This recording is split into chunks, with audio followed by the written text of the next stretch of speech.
matchup. AT Rolster. MVP. Gnar Greenwings. SK Telecom T1.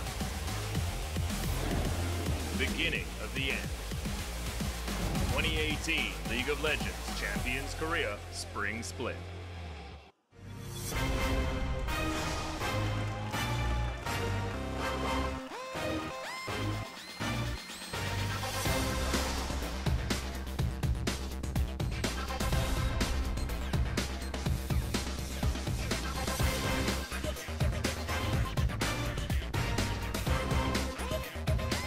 Good evening, ladies and gentlemen. Welcome back to another day of LCK Spring Split 2018. I'm Achilles, joined at the desk by Papa Smithy. As always, you are here for time mortal at the LCK desk, whether it's here at the Seoul East Stadium or over in Gangnam. We're going to be bringing you the action here today. A budget telecom war, Papa Smithy, because we got KT in one game, SKT in the other. They're not going to be clashing yet, though. That's for next week on Wednesday. Hence the budget part. We will see both of them against opposition that realistically they should be beating, although with KT, they are going to be coming off, of course, a pretty resounding loss to the FLICKR Freaks a few days ago. So both of them are going to have to judge their form against opposition that we don't expect to be in the top 5 of the table. And then next Wednesday, Atlas and I will bring you what should be a barn burner. It's kind of a different KT versus SKT because now there are people like myself, like Cloud Templar, the Korean caster, who are saying, maybe SKT will struggle. They did manage to pick up the win last time. They are on the up, but KT versus SKT in 2017 felt like it always represented a final, or at least a approximation of a rivalry that could decide Korean League of Legends. And this year, people aren't as sure. Yeah, I'm really not sure how this one's going to turn out. I mean, KSV, man. Oh. Yes, they are absolutely destroying. The only team right now to have 2-2-0s to their name. They have just been absolutely crushing it. But KT versus MVP. This is going to be very telling for how the telecom war is going to go. Sure. Because obviously KT, they were able to pick up one game versus a FLICKR Freaks, a squad who we were kind of touting as could be actually a playoff contending team, maybe one that makes it into Worlds this time around because they seem a lot stronger. Yep, definitely. They managed to pick up the one game. They lost the overall match. SKT dropped one game as well in to their opponents, but that was against the Rocks Tigers, a considerably weaker squad. So we're not really sure where either of these squads are at the moment, but this will be a little bit telling of a day for both of them as KT goes up against MVP, because this theoretically should be a 2-0 smashing. And this, to many people, would be Rush's debut, but you can see on your screen the AR confirms that Rush is still nowhere to be found. To confirm, we have seen him at the studio. He's around, but he will not be starting, at least for Game 1. I guess the team, after their loss, needs to find some form going into the telecom war. You'd have to think Score will be starting for that fixture, so I think they're going to be targeting a 2-0 against MVP that categorically has been our worst performing team, only with a single set, but it was just so woeful against Kongnu Monster on the first day of the season that KT are expected to come in and obliterate. Yeah, and on top of this being the budget telecom war day, it's also a day where everyone is really just curious about the junglers in each match, because we have SKT coming up in the second series versus Gnar, and we have to figure out who is going to be the starting jungler for them. Is it going to be Blank again, or will we see Wolf coming out the gate from that squad?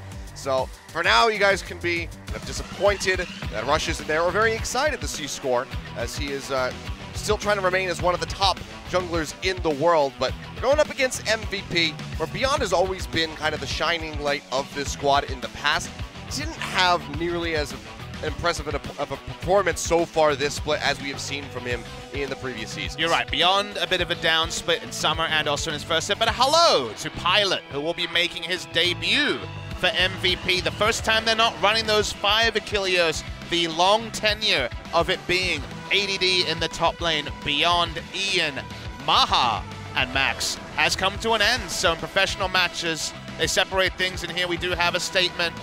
I will try my very best to set up a good start with Pilot, says the head coach. This is really a new dawn. MVP fans have become so known to the eclectic personalities of their 5 that changing a roster that stayed the same since literally 2016 spring in Challenger is a really big thing to talk about. Yeah, I mean, on their day 1, there was that that card that popped up on the screen that said, like, finally they are not 5. MVP adding somebody in.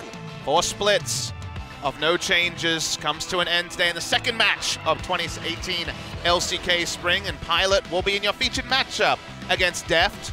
Gnar and KT. Previously, now MVP and KT Rolster. I believe they did face once or twice in 2014 before Deft had his Chinese excursion. Looking at them here, Pilot comes back from Europe, really had a bit of a downtime there. Played in China as well at parts of 2017.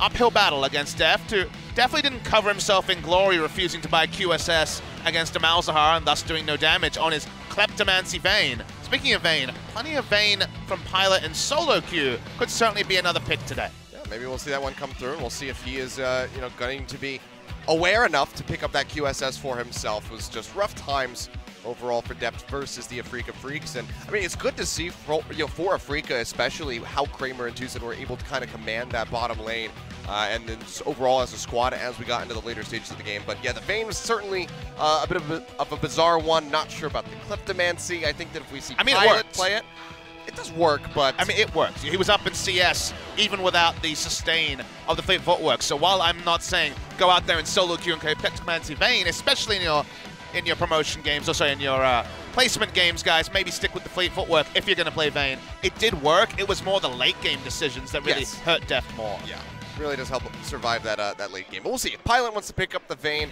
I'd be a little bit surprised if we see that Kleptomancy come back through. See maybe something a little bit more aggressive, high risk, high reward from that champion play style. But we'll see how they're going to fare. MVP have not been off to a good start. That 0-2 loss to Kongdu Monster has, almost sort of kind of solidified them in the eyes of most people as maybe the bottom team in the league. I mean, there's losses, and I'm not even talking about who they lost against, the way they lost against Kongdu Monster. They looked significantly worse. They looked on a different level than Kongdu Monster, and the predictions are going to be very one-sidedly to KT Rolster, 88%. On the Facebook prediction. I will say, I thought that it was going to be a little bit more for KT. I thought that this would be more of a 90-10, maybe 95-5% in their favor, just given the fan base of KT Rolster. But MVP, they do still have a very dedicated fan base who are here to represent them today. You're right. Famous multi-esport org, and also maybe their fans remember 1 year ago where in spring they actually went 4-1 against KT Rolster, famously at the start of the season when both KT and SKT were undefeated over at the Gangnam Stadium, a 2-0 for MVP. The brand support from Max was just the start, not necessarily the tip of the iceberg for his crazy off-meta support picks. There's a brand buff, and I want to at least see a brand hover from MVP Achilles. Have some fun getting the heads of KT, who are already smarting, having lost their first series of the year. I mean, if they can catch KT off guard here again, that'd be a great way to kind of just put themselves ahead in this series.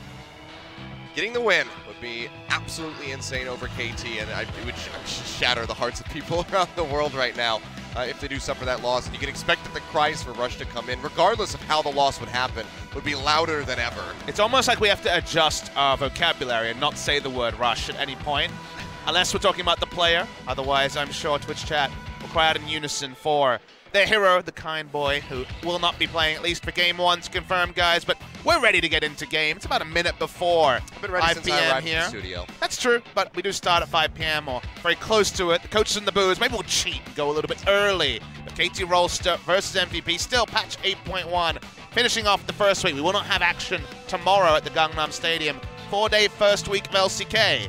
Let's get it done. Ready to dive in. Seems like everybody's going to be set. So go ahead and get a nice little zoom out on those logos. We should be ready to jump into that pick and ban phase, and we'll see where the priority is going to be, and if MVP will pull out anything crazy. You want to see the brand, I'm happy to see that. Maybe even the Scion to come out, or the Vel'Koz in that support role from Max. We'll see what's going to happen, but for now we're going to start things off with a bit of a standard ban. The Kog'Maw to come through, can expect likely the Ezreal and the Kalista as well over on that red side, but actually GP will be the one to start us off. Yeah, Gangplank Man very early. A Smeb favorite. He was playing it twice against Afrika Freaks. Didn't necessarily get the win both times. Went 1-1, but of course, fantastic carry player. So trying to pinch, but to me, the Kog'Maw blue side ban is surprising. Protect the Deft has been a comp since basically the very early start of his career on Samsung Blue. And the fact that they don't want to opt into that suggests they want more presence. You start kind of expanding, and maybe you're expanding too far, but you think, okay, maybe they want to play proactive. Maybe they want to emulate their style from 2017. Deft on Kog'Maw is such a famous pairing that banning it on blue side is peculiar from my perspective. Kalista going to be the second one there from MVP. Shyvana as well, following from KT. We'll see what the third and final is going to be from them. It's going to be Ezreal. You'd have to think on red side. So Yeah. you're saying, okay, what does KT want? I think something like Azir that can be very high priority. The Zoe has been pretty deprioritized. Could just be Varus also first pick. That's a very big possibility. So let's see if they do grab the Varus or whether they look to something else. Yeah, Ezreal, Tom Kench, the final two bans there. So pretty predictable from the side of MVP. Where does that priority lie? And you mentioned the Varus, and there we go. We see that one locked in there for Deft. That was what he was playing when they got their win versus Afrika Freaks in game number 2. It's going to be increasingly a bigger and bigger pick. First pick AD carry is super common here because you can take Ryze into Azir, and there are, say, Malzahar into Ryze. So it does feel like there's a bit of rock, paper, scissors happening with the very big picks. And speaking of big picks, the Ornn is very highly taken in the draft here on the red side. Usually in Korea it's been heavily deprioritized because you could just take, say, Braum Gnar and feel pretty happy, or Ryze Gnar, and feel pretty happy about your draft if you're KT on the blue side. I think it could really be that duo of picks here for KT. So KT just going for the Gnar for Smeb in the top lane, and we'll go ahead and lock that one in. There is the chance that we see that Ornn flex into the support role for Max. It wouldn't even be the strangest thing we've ever seen him play. So they could try to pull a fast one on KT with that shift. We'll see what's going to happen as we keep moving forward. But the Azir's there for Ian in the mid lane, so Pawn's just going to fire back and pick up that Malzahar yet again. It goes for the reliability of the Malzahar over something like the Ryze. That tells us a little bit about KT, that their Ryze priority is lower than other LCK teams. Still, very standard pick on blue. Looking on the red side here for MVP. If we're looking at Pilot's AD carry pool, at least from solo queue, Ezreal, Vayne, Kalista, Tristana. So very common stuff. Tristana will be the safer choice over the Vayne. Didn't want to absorb 2 AD carry bans, so just grabs the Trist now. Nice and safe pick there. Just kind of skirt around the backside of the fight. You've got the rocket jump to take yourself out to safety. And in all likelihood, a QSS going to be necessary given the Malzahar there with the Nether Grass. But into the second set of bans, Zac will be taken off the board. Don't want to put that one in the hands of Score. And the Kha'Zix is kind of the fun pick to track, Kilios, because we saw 2 Kha'Zix games from Score, and both of them were bad. Yes. So the pick hasn't necessarily been doing the best in Korea, but his decision-making on Kha'Zix, which for him was a staple for a long time, was pretty absent. Score was very poor in the losses against Afrika Freaks, so I don't think you ban it if you're MVP. Of course, Beyond might be tempted to take it because it is still very highly prized here on patch 8.1. Certainly in his wheelhouse. I think maybe he'll stray away from something like the Nidalee. We saw that one attempted, and all it really netted was the steal away on the Baron at the 1 point, but wasn't enough to salvage the game. But Braum, the final ban, taking that one out of the hands of Mata. We saw him play that one twice, and with the Tom Kench off the board, we will see a new champion from him. And Varus Braum is just so powerful because out of nowhere you have basically perma CC with the Varus ult into concussive blows, so smart takeaway. Tank supports here, Alistar the big one. Shen another one that is banned away. It's largely a support ban, I would say, although can be laned into Gnar decently. It's not fantastic. MVP can flex the Ornn, like you mentioned, Achilles, so perhaps not showing that here is the best way to go. You usually want to counterpick support on red side in the standard meta where there isn't other things influencing your draft. So jungle pick here would be pretty straightforward unless they got a really special one. They got a pretty special one anyway. Okay, yeah, going to go for the Shyvana. So they're still keeping that Ornn a bit ambiguous as to where it's going to land. So Shyvana going to come through. The question is, do we see something like the Thresh from Mata? You're talking about massive CC. The Braum does offer that. Chaining that in with that Varus, the Thresh does kind of make sense, but it seems like they might want to go for that more protect the depth style with the Lulu if they lock this. This is they're going for lane presence between the 2 picks they're considering. They want to wail away on a tank support, which is what they're predicting. Does feel like they're going for early meta. They'll take the Jarvan now, super standard from Score, but it seemed like they're going for heavy double range, but they abandoned that plan. They decide better than to go for 2017 spring strategies and just lock in the Taric here. Very balanced team fight and strong laning comp here from KT Rolster. This is pretty strong draft from them on blue side. Looking here on red side, remember it was actually Score being taken advantage of by Spirit's Shyvana in that last victory. And you said something about a Thresh, a favorite of Max as well. He's going to lock it in. Kind of a strange spot to see Thresh. You look at the enemy team, you're like, who are we hooking here? Because Varus certainly isn't going to be towards the front, so a bit suspicious. Does give them more lane presence, double ranged. in the bot side, you have to have lane presence again with a Shyvana jungle because you're not expecting her to be proactive in the early game. They have kind of just accepted the fact that Gnar will have lane advantage over the Ornn. Around level 6, Ian will have to check himself against the Azir. Interesting draft coming from MVP, and I'm not a believer in Thresh in this meta, so we'll see if Max can make me one. I was kind of hoping to see the Ornn ending up in that support role, and then maybe we see ADD pull something out like a Yasuo to go into the Gnar, but unfortunately not the case. Now I'm sad.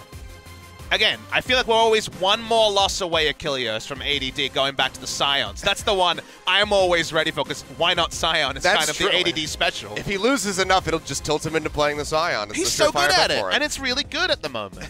Why not? I don't know. MVP, they haven't made much sense as of late, Papa Smith. Fair point. I don't think we can analyze it too heavily. This draft already makes a lot more sense than their 2 drafts on the first day that were both pretty abjectly poor. I would love to speak to the coach to understand what he was thinking, but the way it came across certainly didn't do them too many favors. More standard here. I do tend towards KT's side, but we just need to be believers of KT. They've got a big match just a few days away. This is supposed to be the start of their momentum against MVP. All right, well, let's see if it's going to be a shutout or if MVP can make this one a bit of a tight-knit race. They certainly need that to reinstill hope in their fans. So let's go ahead, jump onto the rift for game number 1. KT Rolster versus MVP.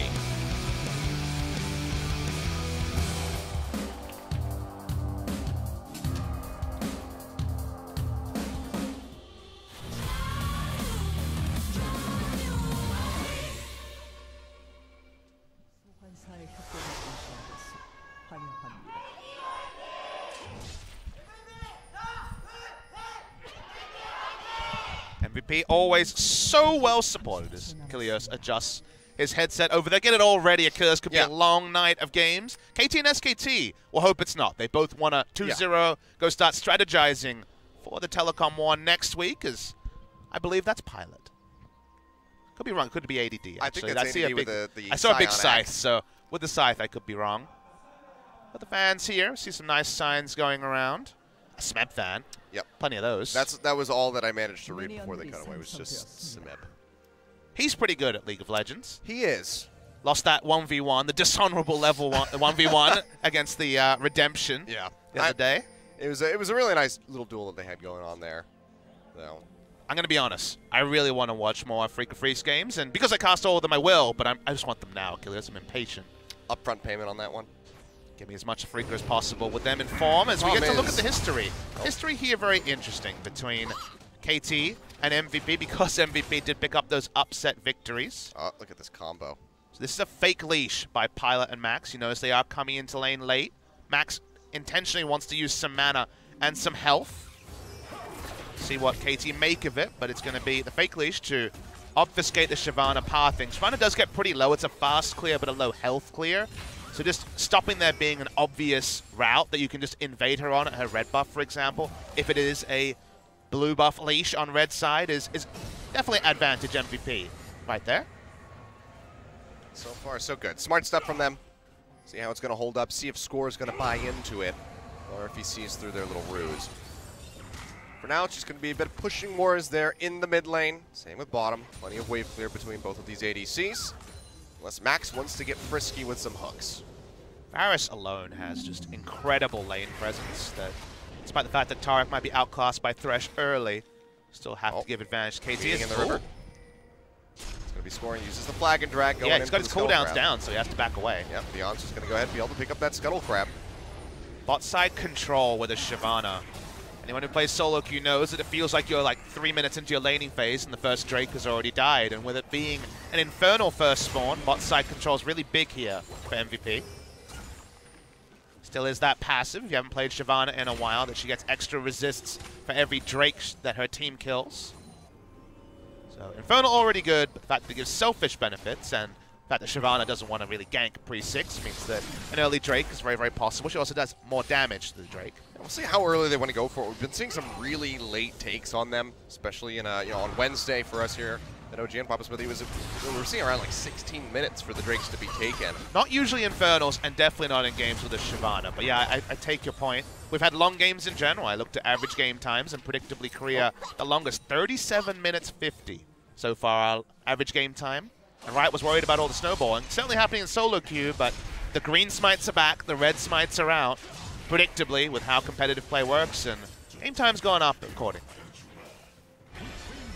Slow and steady to try to win the race has kind of been the pace that we've been seeing from these teams so far. MVP certainly can't really afford to try to over-accelerate a game, because while we want KT and SKT to be very successful today to set us up for a cataclysmic telecom war on Wednesday, I mean, at least being competitive here for MVP is a very important thing. They are the only team at a -2 scoreline right now that hasn't lost to KSV. I mean, they're the only team that really does represent what we had. It feels like every season you have kind of a no-hope, right? Achilles, the team that's realistically going to lose guaranteed to 7 teams. And usually it's Kongdu Monster. Exactly. And with Kongdu looking better, I mean, they could still free fall, of course, but Kongdu looking better. If the week ended with MVP being competitive here, then all 10 teams would have something to shout about. Watching the top side, you can still turret dive Gnar early in the game. That's what Beyond's considering. Scores nearby. So it's just going to be Beyond jumping over the wall with a blast cone, keeping himself safe. Providing that bit of advanced vision there for ADD, who so far is holding his own rather well in that matchup. Smeb still hasn't backed yet. ADD was able to do so, but he's keeping within about 5-6 CS at the moment, so not too bad for that Ornn. Once we start seeing the Black Cleaver and the Frozen Mallet come through, however, that's when things could take a bit of a dive for him. We have to take a break from talking about the game to do our bookkeeping. We have to check our stopwatches, Achilles. You know how this works. Got 2 on the side of KT as the hook comes through. Mata's still going to be pretty tanky in general there with the Taric, so... We're below 50%. We're at 4 here in terms of stopwatches. Definitely less inspiration tree than we're used to. I welcome it. I don't know. The free boots, the stopwatches can extend games, unfortunately, but can lead to sick outplays as well. Sure. Also just have to always be reminded somebody has that Zhonya's ready to go. ADD, though, going to get jumped on. Ultimate comes through from Smeb. Just trying to harass him out of the lane. Knows that he doesn't have the TP anymore. And actually, we might just be seeing the dive in onto the Ornn. He's not level 6 yet. ADD. Top lane party. Around the box, backside. Score coming through. Doesn't have the Cataclysm. All the Forge God's going to come through, but he's going to get interrupted. Can't redirect it. Pawn with another grasp will lock him in, and that's going to be the first blood going through for KT. Yeah, good timing from Pawn, both on the roam and also using his ult to stop there being a knock-up effect. The second part of the Ornn ultimate. Well done there. On the side of KT, had all the control on the top side. You'll notice deep blue vision. Put down in a control ward, also spotting for the counter gangster. Very, very clean stuff. This is the KT Rolster story. They were always known for getting a good start and then running away with the game. And first place overall in LCK Summer, 26-6, when they could pick up first blood. It's always trying to come in from behind was where KT was failing. So pretty nice win right there with the first blood. We'll see if that's going to carry over into 2018. I will say that in Kesper Cup, they were able to come from behind quite a few times, which was a bit of a change for them. Was another reason why I was a bit more optimistic with them coming to the season, but hold that thought. Ian going forward. Stopwatch is there to save Pawn. The hook not going to connect, so it's just going to be the flash forward there with a play from Max as so they can lock him in. And Beyond will be able to finish him off at the end. MVP putting 1 on the board. And that's what happens when you control the top side of Achilles. You have to give up the pressure somewhere. The bot side was run by MVP, and on when the flash available dies, and we talked about how this was the prep MVP wanted, finding a way to get the Infernal, get the Shyvana going, and getting the Drake spawns going. Score gives up on looking for any, so still knows it's going to be a one-way trip to the Death Chamber, and Shyvana picks up the first Infernal. Yep, just be sending himself to his own doom if he was going to go over that wall, because it doesn't have a Cataclysm, so can't even lay that down, try to flash away to get himself out to safety, so just has to surrender it. So 7.5 minutes in, we see that Infernal go over the MVP. Will be an Ocean Drake to follow up next. It's kind of a normally, like we said, we would see that probably ignored, but because of the Shyvana there in the game, it's a very real possibility we see that one taken on cooldown. Gotta admit, there's something amusing about the passage of play just there, because it feels like a bit of a metaphor for KT Rolster as a team. Since this lineup came together in 2017, they know where they're strong, but they didn't know where they were weak. So felt down and kind of a predictable fashion in the bot side, and the Infernal was the cherry on top there. It's a slight advantage for MVP early game. Top lane, you can see, starting to spill over into Smeb's favor. After that first blood kill coming through, he's got the Phage completed, the Kindle Gem. And it's starting to run away a little bit more as far as the CS is concerned. So maybe to see Beyond pay a bit of a visitation there to the top side of the map to try to shut down that Gnar where he can. I mean, it's so hard there. Look how much vision there is right now. 3 control wards in a triangle around the top side. The only red vision will be taken out. He'll need to answer some of that vision because Smeb basically free as a anything to just push forward. He can even use the hop aggressively there to keep harassment up on ADD. Heavy punishment coming through. Beyond maybe looking to pick on Pawn here yet again. Waiting in the wings. Ultimate's ready to go, but let's see Pawn is playing as far back as he can. Good out the cube, peels right back. Good timing there from MVP. Can see that Pawn, even with Unsealed Spellbook, doesn't quite have his flash up yet. We'll have it very shortly. Once you get about to level 7, maybe 8, get 2 points in your queue, you can do quite a lot of non-committal farming from out of range, either minion wave when one of the minions falls low and go from there, so he can afford to kind of push and back away. Does mean he has no control in mid lane though. It sounds like Malzahar, non-committal farming. I mean, pre-6 it's actually pretty painful laning, but yeah, it does get non-interactive. When you get enough points in your queue. Spread the Malefic Vision, silence everything, and watch him die. KT, they just want to extend laning phase bot lane. Talked a couple of times about why Varus is right up there with the kind of permaban trio of Kog'Maw, Ezreal, and Kalista. Basically, Rageblade Varus is right back in the meta because laning phase is so long with double Relic Shield, overheal, and all the healing from Fleet Footwork, etc., that you can just go for what is a very difficult build path into the Rageblade, the recipe, the 850 gold on the blasting one. You won't be punished because everyone's laning at full health with tank supports, and then you'll just come to lane with a Rageblade, and no one took advantage of it with serrated dirks and other kind of itemization, so that's why we see so much Varus. Gets away with the greedy build. It's coming down here around the Rift Herald pit. Fighting over vision for that. We can see a very big swap over for Max and Pilot as they shift over to that top side of the map. Just trying to alleviate a bit of that pressure here for ADD. Gets them out of lane. Probably going to mean at the cost of first brick, as you saw the pings there. ADD doesn't have teleport to teleport bot line. Yeah, Turret already down to about half HP, and ADD still a ways away, so it seems like Deft and Mana will be able to finish this one off and maintain that lead. Beyond in the meantime. Yeah, this is what's going to happen. This is the trade they kind of give up here, but Smeb's going to at least make him accountable. He's going to try to punish where he can. On his lonesome, but Ian starting the roam up the river. Hits coming through as the Rift Herald goes lower. Turret now finished off down bot.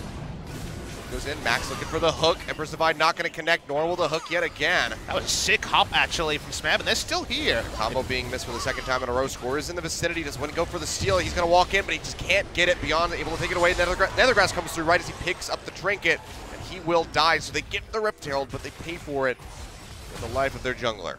And Deft is pretty overextended here. We might actually see the 1v1 attempt. Charge coming through. He's going to get the pop-up. Deft just trying to get out of there. Still has the heal. Burns that one out. Flash available. One more hit would do it. Charge forward, the flash away. Deft trying to get himself out the safety to the flash in. Gets a slow up, and ADD just smacks him down with the auto attack for the solo kill. Not the best map understanding there from Deft. He's kind of been guilty of this a few times. You remember his Jhin in around playoff times, letting down KT a bit. Had no need to be so far up the map, and even though ADD had changed his Ignite to teleport with the Unsealed Spellbook, they will get the mid lane turret, but an unnecessary death, greeting for farm from Deft. Greeting for farm when he's already 30 ahead of his lane opponent in Pilot. He'll tell his team he needed that extra money for a control ward or to finish his boots, but unnecessary mistake, the sort of mistake that you can't make against the best teams. May get away with it here, but very unnecessary from Deft. More decisions. Mana, he's going to get stopped up here. Has to burn the flash just to jump over the wall, gets himself out to safety. Herald now going to be summoned here into the mid lane. This turret hasn't taken much of a beating, so the charge is going to take off a significant chunk, but it's not going to put it into finishing, into a position to be finished, rather. As KT looks like they're going to be trying to just hard commit to defending this.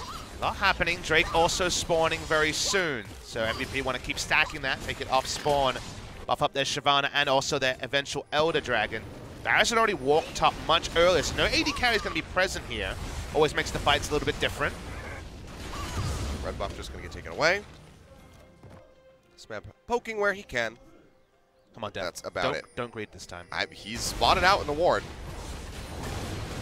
Mata still a ways away, and you said Ocean Drake coming up there pretty much right on the clock. This time KT read it pretty well. They know Max's top side. Take the Lantern Pilot. Oh, Pilot, you fool. Hook not going to go in to get the connection, so he has to flash and jump to the side. And now KT going to be looking to maybe take out this turret. Wait there from ADD, still going to be pretty strong. Forge God coming through, but he's going to die before he can even redirect it. And KT are just going to be able to knock this one down anyway. It feels like MVP were completely off base there. ADD teleporting onto the turret, whereas the rest of the team were backing away. He completes his teleport and dies. Having some sloppy stuff here in our first game of the night. It was really weird. Just all of that. Could have just canceled the teleport at literally any moment. I canceled TP. Pilot should have taken the Lantern sooner. It was just a lot of little micro mistakes there that kind of add up in the end. Bit of damage onto that mid-tier one from Beyond as he just was trying to bring something back. Almost knocked down the turret, but it's about as close as they got, so still going to be 2-0 in favor of KT in that regard, and that's helping stretch their gold lead to about 3,000. Let's talk about what the team should be doing in this case. They're kind of mismanaging a little bit. When you have Rageblade Varus this early, you basically win any skirmish of any size from, say, 1v1 to 5v5, because Varus is just incredibly powerful right now. So you just play around him, you ward around him, you take turrets. That's what KT were doing, kind of giving up the bot side, and MVP could have taken Drake and everything on the bot side very healthily. This game has been kind of vertically separated in that KT have controlled the top side of the map for the majority, and MVP the bot side. But instead, Pilot and Max were getting a bit frisky, trying to get a pick in an area where they weren't strong, and then the teleport was completed in an area where they were very, very weak, and everyone was backing away. Felt like MVP kind of could have just taken the advantages elsewhere, which is what they'd set up. They had their jungler pushing the mid lane turret as a melee champion. Instead, completing the teleport tells you that MVP got greedy and thought, well, we could defend this as well, when in reality, just focus where you're strong. Don't try to fix where you're weak. Yeah, bit of a disconnect there in the shot calling, perhaps, but MVP, they're going to have to try to bounce back from this one. 3,000 gold at 16 minutes just about here into the game. Be a pretty solid lead for KT. See how long they can maintain that. MVP, of course, they have those dragons getting stacked up. It's going to be a Cloud on the way after that Ocean Drake. So maybe that late game dragon coming through the Elder could be a win condition, but for now it's going to be Deft getting jumped on here. Radiant's going to come through, keep him nice and healthy. Ian, though, gets that Shurima shuffle in on Amada. He gets pushed back. Stacks coming through from Tristana will help take him down as Beyond finds the kill. And now he's going to walk into the brush and find Score as well as Pawn, who's roaming his way down. Let's go ahead and peel away from that fight. Do not want that Nethergrass coming through to try to turn around the action. It's just another catch onto, not Deft this time, but attempted onto Deft. Ends up being Mata. Someone had to die as MVP just looked for a kill. Good thing for KT is that there's no real objective for them to pick up here. KT were doing the full court press. And when you do that, there's usually gaps in vision, and Deft and then Mata were caught out. But KT just returned to pushing, so just a single pick for MVP, no more. Forward vision there from KT, going to get cleared out. MVP just trying to maintain as much control as they possibly can. Waiting in the wings here, Pawn hoping for somebody to walk forward so he could throw that ultimate out, but to no avail. MVP not going to be rotating around the backside of that Baron pit at the moment. Not really sure Pawn should be playing the Camper Brush game right now. He's actually very low in AP. He doesn't do a lot of damage with the build. He's gone for the now common Frostwind's Claim Rush to get the most gold on the Frostfang evolution there. Doesn't have Haunting Guys, doesn't have a Merlinomicon. Very low AP numbers for Pawn at this point in the game. And it's a Cinderhawk Jarvan, so the two of them together probably don't even kill a Squishy very fast. Maybe if entirely all the CC doesn't overlap, they have enough damage, but not going to be that easy, actually, Achilles. Well, we already have one QSS there. Ian has that one ready to go in the inventory. It'll be a little while longer before we see any more on the side of MVP, but Pilot still going to be fully expecting to see one from him eventually. But CSing hasn't been kind to him. 153 in 18 minutes. Whereas Deft is currently sitting at 203, so nearly 50 ahead is the Varus. Small little other mastery choices I guess we should talk about. Beyond, for once, does not go press the attack on Shyvana. I was explaining why Shyvana was the best abuser of that particular mastery on a recent broadcast. Just goes for fleet footwork and doesn't want to assume anything about the length of the damage done there. So very good for sustain, both in the jungle early and also sticking power in the late game. But fleet footwork on Gnar as well. So two of kind of the press the attack users you do see in competitive play, both of which moving away from that mastery and going for the kind of relative safety and the movement speed, teamfight repositioning of fleet footwork. For now, Beyond is the saving grace of MVP as it has been in the past. 2-1-0 with the Shyvana. I mean, there's a possibility that he could just hit such a stupid point with this shift that he jumps in onto Deft and just absolutely annihilates him. Not much gameplay at getting rid of a Shyvana when she hits that point, so Varus doesn't have the most options. They're going to want to try to take out the enemy front line rather than have that isolated happening. Take your point, but Cosmic Radiance is well timed. Maybe they can just turn it around. I think Taric's a pretty good emergency button to press there, but we've seen some pretty poor Taric ult usage recently. Secret, for example, for Kongdu was pretty woeful on that, so I kind of have to be reminded of some good Taric play after what I've feasted on the last few days. It's like when you watch 3 bad horror movies in a row and you're like, wait, was this genre good? You know? Yeah. That happens. I mean, I guess horror movies probably are the most like that. There's very few good ones that come out these days. What have you done for me lately is an old adage, but that's what Taric's kind of occupying in the meta for me at the moment. So KT pushing up. They've been playing the full court press this game, but can't have vision everywhere. This has largely been their playground, but they don't see beyond. They do now. They spotted him. The spooky ghost got him. Pushing up through mid lane. But not really applying too much pressure. This is kind of another one of those scenarios where free farm's been given the side of MVP, but for once they're not in position for the Drake here, MVP. Not ready to go, so it seems like that's just going to be the takeaway there from KT. So denying that potential overwhelming win condition from MVP should they be able to pick up the Elder Dragon. One less stack for them, and it's going to be another Ocean to be coming through here as the next one. Really slow build coming from Pawn, you know. Atlas is here. He always loves to talk about power spikes. Really nothing doing yet for Pawn in this build.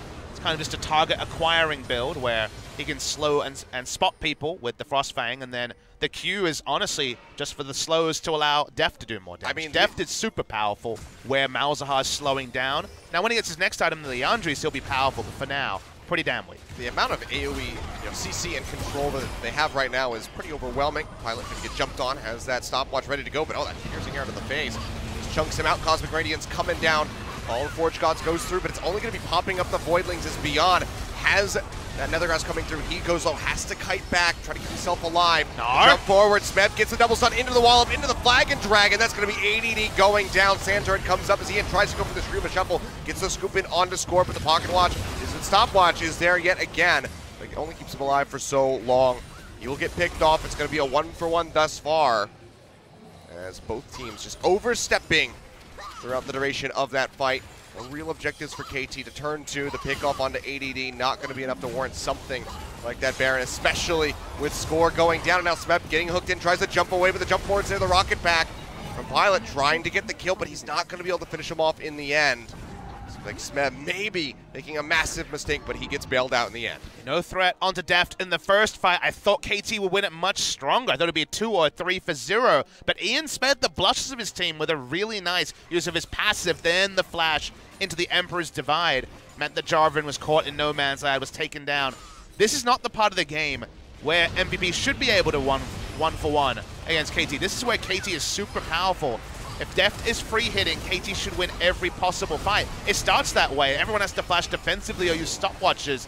The Gnar transformation was super on point from Smeb. I couldn't even see his Gnar bar, and then he was in the back line getting the CC. But Ian, alone, basically turns this all around, makes the 1-for-1 when KT is strong. And while it's not advantage MVP, it's a decent little moment for MVP that keeps them competitive in a mid-game that was set up for KT. I mean, the thing is, in the last 7 minutes, the gold lead has not grown for KT. They haven't added any more turrets, and they're still just ahead by about 3,500.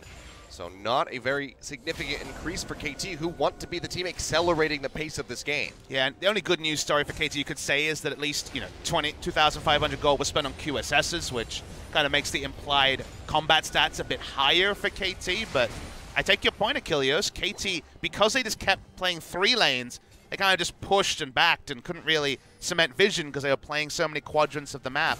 There were no big map mistakes from MVP, and KT got a Drake, cancelled out a Cloud Drake. Not really the biggest of prizes. ADD getting jumped on here. Mata and Score waiting in the wings, but Smeb alone is enough to chunk him down to about half HP here. Consistent hyper procs coming through, just starting to rip that Ornn apart. And ADD, he hasn't had that great team fight presence that we've been wanting to see. The Cosmic Radiance really saving a lot of the members of KT in that last one, making that call of the Forge God pretty much useless as it just clipped the minions from Pawn. KT trying to cement a control ward on Baron. Control ward positioning's been a pretty big topic recently. Trick in an interview with Invent Global after that frustrating 50-minute game, I believe it was, earlier against Kongdu Monster, basically said, sorry guys, control ward placement on Baron was what really stopped us from being able to close out that game. You would remember 20 minutes of turns in that game, but not twists and turns, just turns off Baron. So hopefully the adjustments are here. KT have been pretty good on the vision game, given that's Mata's calling card. Pushing up vision. For the red buff here. Not playing 3 lanes, as you notice. The Smite War going to come through. Seems like Score's going to be the one walking away with the victory. Asserting his dominance. Do like to see this from KT, though. No longer are they trying to play 3 lanes just because they're doing well in the side lanes. They're actually grouping with the Gnar. Trying to get very strong in one place, have a place of overwhelming victory rather than being vaguely strong everywhere. Seems like this inner turret here in mid is going to be the target. ADD coming in from the side. All the Forge God does get the redirection, gets a pop up there onto Deft. Cosmic Radiance coming down right as the hook connects, and he is going to be fine. Max now just kiting his way back, trying to stay alive. Smeb had that transformation to come through. Has it on cooldown now. Just trying to chunk away where he can with the hyper procs to whittle down the members of MVP, but he is not going to be a serious backline threat for a while. Seems like KT might just kite back as a squad. Yeah, recall there for Pawn. Smeb starting to cut down, maybe down towards that bottom side of the map. Yeah, in terms of ult for ult trades, it was the Ornn ult for the Cosmic Radiance, about the same CDR, but they got the flash from Pawn. Taric was already low, so they were going to lose that kind of whatever. But getting out the flash from Malzahar does lead to a lot more safety for both their carries. Seems like right now they want to ult Shyvana, but we already know that with the QSS, it's not going to be a possibility. Beyond is one shot short of being the Shyvana that comes out of the jungle in solo queue and just ruins your night with Frozen Mallet, and the completed Devourer. Should have it very, very soon. Has been in the jungle and not backing for a few moments. Certainly not an accelerated Shyvana, despite those 2 early kills because of the QSS clogging up the inventory in some ways. Yeah, it's that aggression, but it's necessary because, you know, you can have all the damage in the world, but if you're locked down by that Nether Grasp all the time, then you're not going to be able to get it off. It's going to go ahead and get jumped on, QSS there, so they're able to go ahead and take out that control ward in the Baron pit. Kind of a random ultimate from Pawn, but yeah, it's not the most important to really talk about. That was his favorite control ward. That's the sort of ult where you're like, okay, sorcery tree, is that ultimate hat on you, Pawn, now? What you doing? It's a pretty quick cooldown at least, so doesn't have to worry about it. It's already halfway off cooldown here. So should have it up for the next fight. Still know Leandries did finish the Morellonomicon, so decent damage from the Malzahar, but after the nerfs, patch over patch, not going to be overwhelming. Smeb in his favorite position. You always think of him and cannon around this brush, looking to flash in and ult 5 people, but in a ward for now. AT have good vision in this area. Shoving it forward, yeah, that's going to be the Dazzle coming through, but Dark Passage there available from Max to just help keep Beyond alive. They know that if Beyond goes down, it's going to be an instant turn in onto the Baron for KT. And trying to put the Sand Soldiers forward. He's trying to get some damage in onto It's already started, actually. Yeah, they do start this one off as Deft just gets this is a fast going Baron, to work on that Baron. Pilot's being a bit lackadaisical, shows MVP. They should know something's up. They'll find out around 4,000 health on the Baron. Right on their way over, Control Ward goes into the back of the pit, and KT will just go ahead and peel off. So are not looking for the fight now. TP coming through from ADD. He's pretty isolated, and he's got Smeb above him. ADD's TPs this game have been pretty damn bad at killing. I thought he was just going to walk straight back down to the bottom lane where he came from, and it's just like, okay, my job here is done. Every time he shows up, I think of the Kool-Aid man. He's like, hey, guys. On this horn. The Kool-Aid man if he's been hanging out with Grokkas for a while. I mean, you've seen his teleports. Do we need to say any more? Come on, AD, you can warm up. I believe in you. But hasn't hurt his team in this case. See, this is why he needs to play the Scion. He doesn't need the TP to rely on. He can just run from place to place rather quickly. Oh, ADD. He does things his own way, we should note. The only Scion is his most famous thing. Although, is he the best Scion in his team after Max's quadra kill on Scion? You know? That was the moment that threw everything into question for him. Exactly. It's like, I need a new pocket pick. Well, I don't know if it's Ornn, but the Ornn wasn't flexed in the end. We wondered when it was a first round on the red side. He should start winning with some of Max's picks to get back at him. He should take the brand top, you know? What I have learned, this is purely from a sample size of 1 in solo queue, but I believe brand top does smash Alawi. So if you're having an Alawi problem, try the brand top. Try brand top. Okay. Interesting. An interesting counter there as Beyond gets jumped on. Cataclysm going to come down from Score. Gets the trap there onto Beyond, but he's just going to go ahead and take the ultimate and the blast killing out to safety. Smeb firing away with the boomerang there. Does chunk out the Dragon Lady quite a bit. See what KT are trying. This has been the field of battle for multiple minutes now. Set up around the Baron. Try to get a pick. Unable to do that. KT now going for the brush camp. They do still have Malzahar ultimate. And VP2 definitely don't need to face check the brush that KT are in. Oh, KT going to be charging forward here, looking for ADD. Nethergrass comes down. Lantern has been thrown out. If he can only get to it, but the CC chain just goes forever as Deft comes up with the kill. Now 5-4. Pilot starting to fire away, doing barely any damage to Smeb. Will even use the Buster Shot just to try to get the Gnar away. Bar was around 50%. It's full now. Probably just zoning. What's KT going to do here? Do you pull the trigger? Score is quite low. Doesn't have Warmogs to keep his health up, so... Seems like they're trying to bait this one out. Just waiting in the brush. Smeb going in, gets the stun down in onto Ian. The heal comes off, but yet again the CC lasting so long. Oh, put the Lantern into the shuffle, takes him out. He flashes away, making sure that that boomerang from Smeb cannot get him. Now the hook to deny. They'll get rid of the Gnar. MVP trading back, getting the kill onto Smeb after he hard commits, just trying to finish off the Azir. No need for Smeb to jump in there. It's one of those things where you want to get the kill, you want to cover yourself in glory. That was a solo queue moment for Exactly, Smeb. He was already out of the fight. You do that in solo queue just to put pain into the hearts of the enemy team, but no need for that there, Smeb. Poor. When they had so much control in the area, they could have backed off to Baron, they could have gotten a shop in. Unnecessary, undisciplined, I would say, and it slows down KT again. I mean, and this is the recurring issue with the members of KT is the lack of restraint. Deft earlier on trying to go for the CS. Smeb just wanting to go in for this. What's the best case scenario? You kill Ian, and then you don't know where the enemy team is. You couldn't see them all in mid lane farming, so you're gonna die, even though you had full health. You see Smeb's face. He knows that he made a boo-boo. Also going to mean that they don't have map control for a few moments. Yeah, he smacked on his own face. Well, yeah, I'll give you that one. But the other thing there was Shyvana cleared Baron as Beyond could just run over. Smite War. Hey! Go for it and Score will be able to get the takeaway. He usually loses those ones, so he feels good about that. Yeah. Definitely a positive occurrence there. The old God going to go through. They get the knock up. Cosmic Radiance coming down, keeps Deft alive here for the moment, still has the flash as he tries to stay alive, but actually he's going to be the one trading back the kill, takes out Max. Ian able to get Mata in exchange on the support members so far as Smeb tries to go forward, trying to get in range to get that massive stun onto somebody on the side of MVP, but they're able to kite back successfully. ADD trying to stay alive, shield comes through, but the last hit there from Deft will take him down, a double kill for him at the end of the day. Smeb, same place, yet again, will peel back. And they'll actually peel back onto the Baron. No Mata, but they're still pretty healthy, all things considered. Deft took all the damage, but Cosmic Radiance stopped him from going into his Guardian Angel. He kept going forward. Baron at 4,000. Beyond's here. Doesn't have ultimate. They're trying to take this one down. Beyond Yes, would have to flash into the pit if he wants to go for it. It's going low. Is he going to jump in? Yes. He can't do it, and that's going to be the smite away there. First score as he secures it. Trade off there onto Pawn as he goes down. Ian picking up the kill.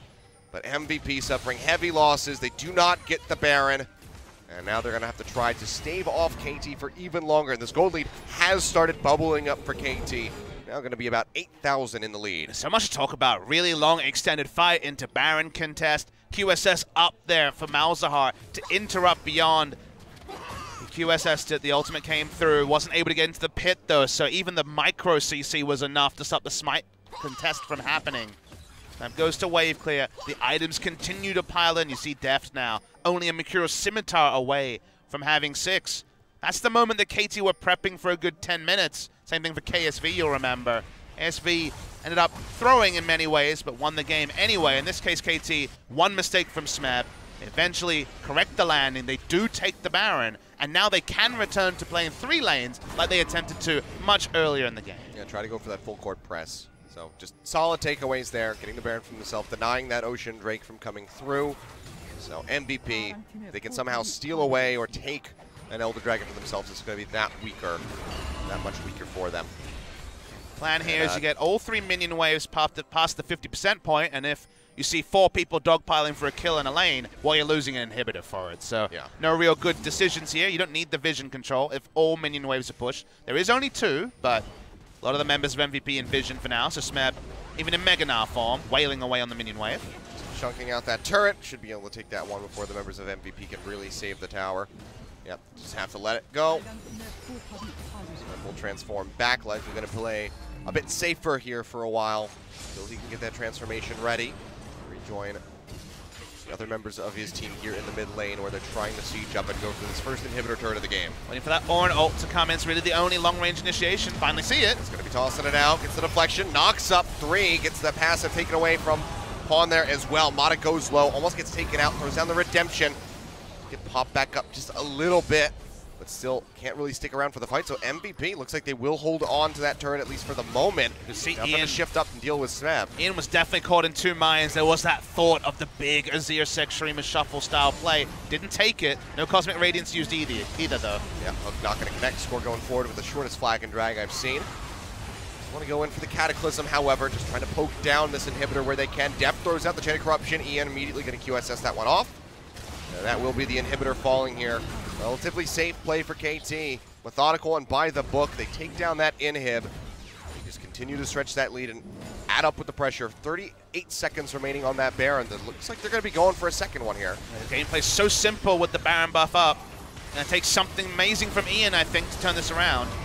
Deft's going low, still has that GA ready to go. Lana going to be the only one that gets popped up. A decent crit there from Pilot. Chunks him out a bit, but the sustain is still going to be very present for KT. They are still no threat on now. This warpath. The Ornn ultimate's down, so they can walk up. Gnar's pinching in from below. Halfway there on that Narbar. Nethergrass down in onto ADD. He's going to get popped. The step finds another kill in this game. Score goes low. Cosmic Radiance comes through just in time to keep him alive. Buster shot in onto Smeb. Keeps him away, but a double kill comes through as Max gets finished off. ADD and the Thresh both now being taken out. And KT might just try to go for the victory here. They have the super creeps coming in from the mid lane. Chain of Corruption thrown down there onto Beyond, but he'll keep himself safe with the QSS. But the turrets are still under siege. The one getting ready to fall. The jump forward, looking for Pilot. He'll get chunked out, but he makes it back to the fountain successfully. Is it going to be enough with just these 3 members of MVP alive? Looks like the answer very well is going to be no, as they are focusing in on this last Nexus turret. Yeah, the minion wave's coming in. They should be able to close it here. Another Azir turret trying to delay, but still 10 seconds on the respawn. Yeah, doesn't have the Emperor's Divide. Can't push them back. They're just in onto this Nexus now, down to half HP. Smeb going forward, gets the double wallop, and it will be finished off there. 37 minutes on the clock, KT.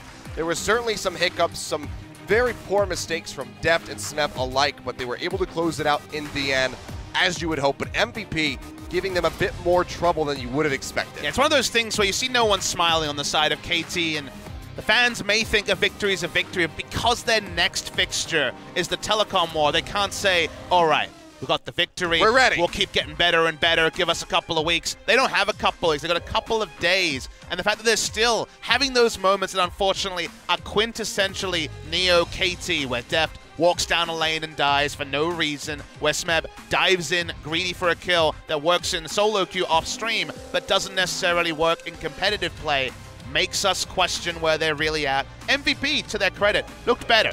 Unfortunately, they couldn't do much. They were dictated to. The Shyvana pick didn't work, because by the time he finished the QSS, the Malzahar meant that he just really didn't do much in fights, and wasn't big enough for the side of MVP. Back to the drawing board, and KT Rolster, at least they picked up the victory they desperately need. Yeah, Pawn was a bit of an accessory here. This was all about Deft at the end of the day. Just, you know, the only death I believe he had in that entire game was his overstay in the bottom lane, just kind of giving ADD that nice little 1v1 kill. Easily taken away, but at the end of the day, Deft, you know, great accuracy with those chains of corruption, and was coming away with multiple kills in each of those team fights. So solid stuff from him. MVP a bit of an improvement, but they still need much more than that if they're going to be able to close this out. Maybe KT found the hype train. They need to polish it a bit, Achilles. Yeah, well, we'll see what happens. We're going to go to a quick commercial break. When we come back, we'll have game 2. We'll see if MVP can tie up the score.